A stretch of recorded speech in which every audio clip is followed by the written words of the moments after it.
What's up, guys? This is Manoj Bhattani. I welcome you all on behalf of the Edupedia world.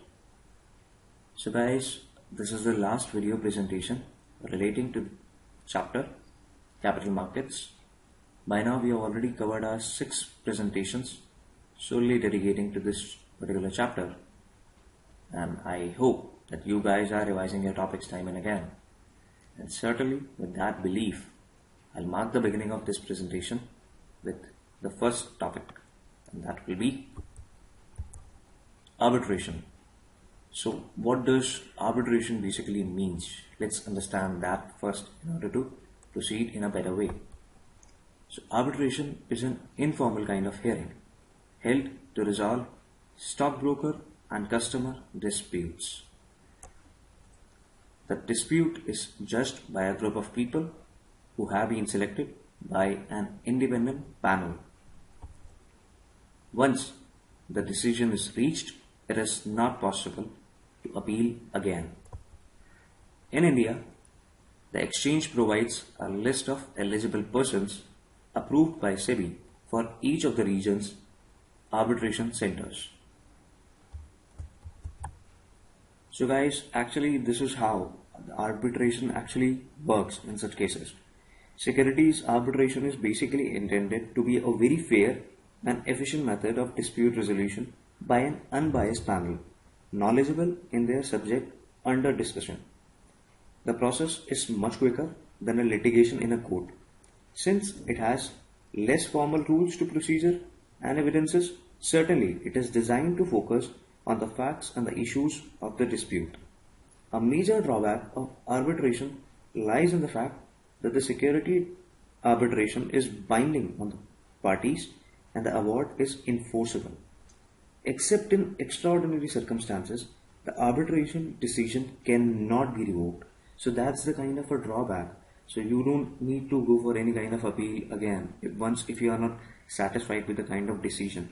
So that will be a binding decision on you, and you'll have to focus and fulfill that kind of custom whatever arbitration panel usually decides in the favor of whether it's the stockbroker or in the favor of customer, as the case may be. So that's a drawback. And in such a cases, all the fees and costs and the charges relating to the appointment of arbitrator and the conduct of proceeds are usually shared equally by the parties in reference, or in such proportions as the case may be decided by the arbitrator. All the fees and charges shall be payable in advance, and where there is a failure, neglect or refusal any kind of thing with the party or parties to pay accordingly, the party making reference shall be responsible for making the payment in advance without prejudice, however, to his right, if any, so to recover the same in such case from the party and parties failing, neglecting or refusing to pay. A sum directed to be paid by the arbitration award shall, unless the award otherwise directs, carry the interest at the rate prevalent from the date to the date of payment. As the case may be, it may prescribed by the Exchange Clearing Corporation from time to time. So that's how this will go. And certainly after the conclusion of all the hearings and submissions of any of the post-hearing documents, the arbitrators will deliberate and convey their decision within 30 days. The decision is in writing and signed by the arbitrators. However, it may not include any kind of explanation on how the panel actually arrived at their conclusion. So that might be a case, but certainly the decision will be made within the period of 30 days of filing. So that's how it's a very quick and a very easy kind of process. As far as the litigations and courts are concerned, it is way quicker than that. So that's why actually people go for arbitration rather than going for any kind of litigation with the court. So though here you don't get any chance to go for an appeal later on, but certainly you'll be getting a fair chance of quick judgment if you are right on your part. So that's the kind of benefits which are available with arbitration. I hope you got the entire clarity regarding this topic, though the same has never been asked in CA final examination, but since my prerogative here is to deliver the kind of concept clarity with each and every concept which is revolving or involving around strategic financial management. So I have incorporated this segment in my presentation as well. So that's why you can get the complete clarity regarding all those concepts as well. So now let's move to our next concept, and that will be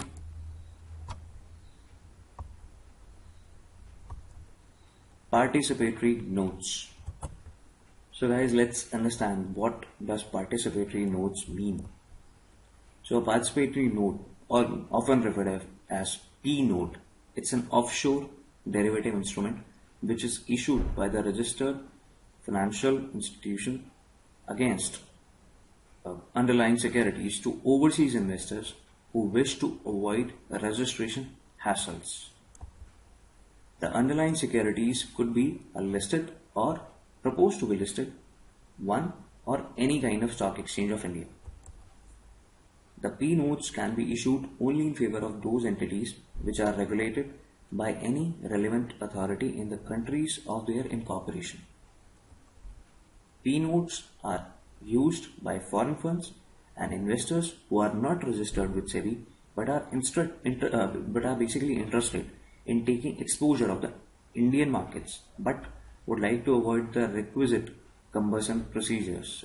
That's the best kind of dealing which is available for all those participatory notes holder who are based out in foreign countries but are willing to go for the markets exposure which are prevalent in Indian markets. I know guys, you must be thinking about like how this concept of participatory notes would go in practical scenarios. So I'll briefly explain you with an example that will help you in understanding this concept pretty much clear. So suppose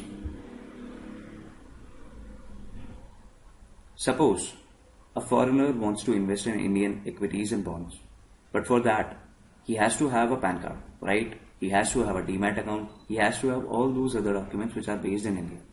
Correct. Similarly, if he wants to invest in Brazil, Mexico, or any other country, he also has to have the documents required for investment in Brazil, Mexico, and all those countries and so on. It means he has to get those documents from each country he wants to invest in. But that will be a very cumbersome process, right? And will consume a lot of time and money.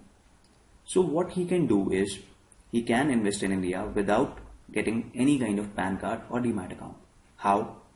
He will simply approach a foreign institutional investor which has already got a PAN, which has already got all the documents which are required in India. An example for a foreign institutional investor can be HSBC Bank. Okay, so now the foreigner will give money to HSBC to purchase certain shares or bonds on his behalf. HSBC will purchase those shares and those shares will be stored in HSBC's account. HSBC will give foreigner the receipt listing shares purchased on his behalf. At that, this particular receipt will be called a participatory note. So that's how the overall concept of participatory notes revolve. And guys, that's how the concept of participatory notes entirely revolve in the Indian capital markets as well as to the ones who are basically based out in foreign investors as far as the financial institutions are concerned. So I hope you got the entire clarity regarding this particular concept. Let's move to our next topic of the day, and that will be online share trading. So internet trading basically permits an investor sitting in any part of the country to trade using internet as a medium through brokers' internet trading systems. Members, employees working on online share trading are required to have a NCFM certification apart from having a bachelor's degree. Members shall execute an agreement with such clients who wish to avail the services of online share trading facilities offered by the member. And for all these basic like providing of all these facilities, the share broker or the member is going to charge some basic fees which are payable by members to the exchange on like on a monthly or a quarterly or maybe like half yearly or annually basis. So they usually charge those kind of fees from its final investors as well. So that is how it is going to make there. And certainly the exchange goes for this kind of an analogy that it shall not allot more than 2 user IDs per member of the exchange test environment. So the user IDs shall be disabled at the end of the testing period requested by the member. So that's how it actually goes on. And online share trading can be like it's a very useful tool.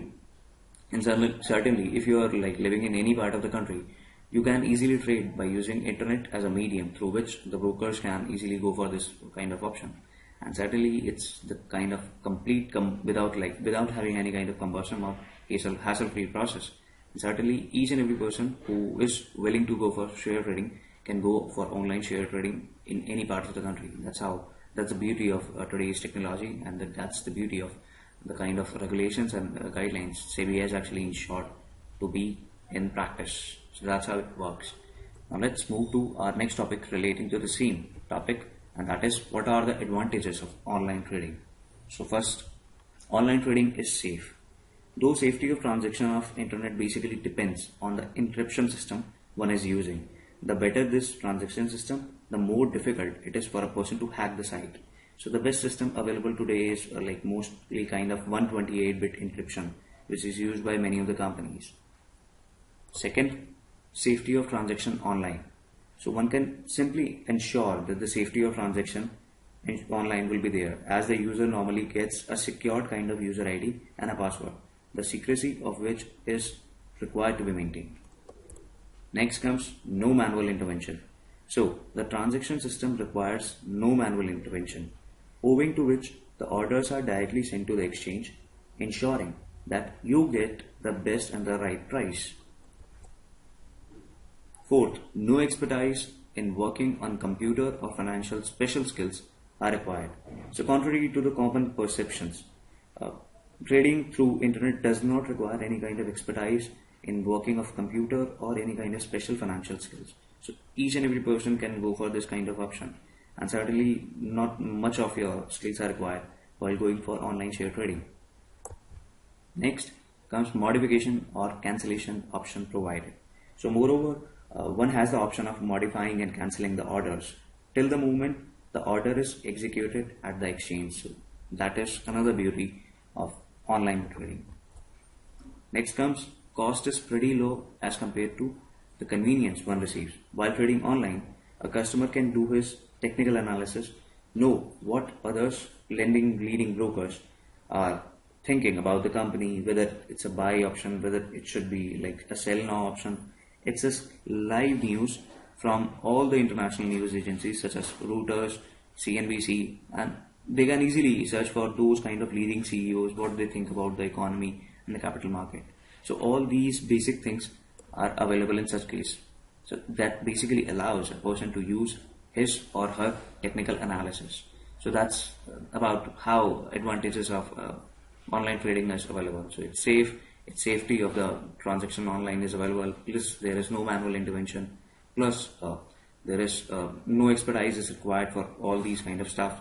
You can easily modify or cancel your option whenever you want to before execution of the contract. Plus there is the cost is pretty low in comparison with the convenience one receives actually, and this whole segment allows a person to use his or her technical analysis. That's the best part one can have, right guys? So I hope I was able to deliver you the perfect kind of quality regarding the advantages and the like kind of online trading which is available in the market. So we'll be just heading to our next topic, and that will be the final topic for our presentation, and that will be embedded derivatives. So guys, this question has already been asked in CA final examination for November 2008 and November 2011. So like first understand what is embedded derivatives. This question has already been asked in major CA final examinations. So let's get an idea first. So guys, many a times we have seen a company like talking about the losses despite of businesses doing well. This is most likely when a company reports a robust top line and faces an adverse impact on the profitability of a loss on a derivative instrument. Such contingent items are usually off-balance sheet items, and therefore any gains or loss are not recognized in the income statement with the global compliances of international financial reporting standards. And recognition of the exposure on balance sheet in line with the recognition of what Ind AS 39 says. we shall simply say that these are mishaps. So this mishap is a result of a derivative like instrument, which we called in our terminology as embedded derivatives. Well, in the earlier days, the word derivative used to be a very big taboo, right? And most executives preferred to simply stay away from any kind of derivative transaction, either because of their lack of understanding or for a kind of like fear of loss. And that's how these kind of actually terminology usually occur. So still many companies took exposures they did not fully understand the test, resulting in huge derivative losses. Nevertheless, the increase in the general understanding of the derivatives and the improvement in risk management procedures, derivatives have now gained substantial popularity and are widely used today. So that's the kind of good news for all of us. Now, less lack of fear is available in the market, and certainly people are moving a step ahead. So identification proves to be a very much challenge. And however, having said that, as certain derivatives which are embedded in normal contracts are difficult to find and may easily skip the attention of management from both accounting and risk management perspectives. So it has to be taken care of. So what is finally that's a whole concept in revolving around embedded derivatives. So what is embedded derivative now? So it's a kind of derivative which one use whose value is depending upon the values of one or more underlying. So it's a derivative whose value depends on the value of one or more underlying. Common derivatives contracts are like forwards, swaps, futures, options. So we'll be discussing about all these in our forthcoming presentations related to forex management and other chapters. So common derivatives are usually this. So an embedded derivative in such a case would be a derivative instrument which is embedded in another contract, which is known as host contract. The host contract might be a debt or an equity instrument, a lease, an insurance contract, normal sale purchase. It could be anything regarding these kind of contracts, and certainly the value of this contract will be depending on all those contracts in which will be the host contracts. For example, an embedded foreign currency derivative is an embedded derivative example. So that could be a case for that matter, right? So guys, that was all about the topic relating to embedded derivatives. At the most, you'll be getting a question in your examination relating to that will be like amounting to 4 marks. So all these 5 points will be like more than sufficient for that. I wanted to give you a concept clarity regarding as to what this embedded derivative is. So I basically started my video presentation for this topic with a kind of analogy and example and the past history, so that you can get the complete idea as to what embedded derivatives basically means. So I guess now you got the complete clarity. Certainly you'll be able to score very good on this perspective in the CA final examination, if in case the question comes to your paper. So that will be great for us. So with this, I'll be concluding my video with a dose of motivation, and that will be life is 10% what happens to you and 90% how you react to it. This quote was mentioned by Charles R. Swindoll. That's absolutely right, guys. Even let's take a very good example for that. You are actually driving or heading towards your office, and you certainly like got stuck in certain kind of traffic during that time. So it depends upon you, like whether you want to react during that traffic moment of time. Okay, why only me? Why this traffic has to occur on only this time period of time? It's a peak hour, okay, and I need to reach my office that way. So that's the kind of perspective you can have. So that is what happening to you. That is just 10%. So you have other ways to react to it. You can simply turn on the music. You can talk on the phone during that moment of time while you are still in traffic. You can simply hear the music, and certainly you can have any other idea. You can still keep a book with yourself. Whenever you get time, you can start reading about it. It can be a philosophical book, or it can be like textbook, any kind of books. So that's how one has to perceive life. So same goes with life as well. That's just about the traffic which we are evolving into. There is too much traffic around us, not just on roads, but in life as well. So life is 10% what happens to you, and 90% how you react to it. And one has to understand that. Maybe not today, but certainly one has to. Maybe some years down the line. Perfect, guys. With this dose of motivation, I'll conclude my video with a thank you on behalf of the Edupedia world. Stay connected, guys. Keep interacting. Keep pouring your love and your questions via comment boxes, and we love to answer them, each one of them. So that will help us in understanding your needs better, way better. So love you guys. Take care. Enjoy your day. Bye.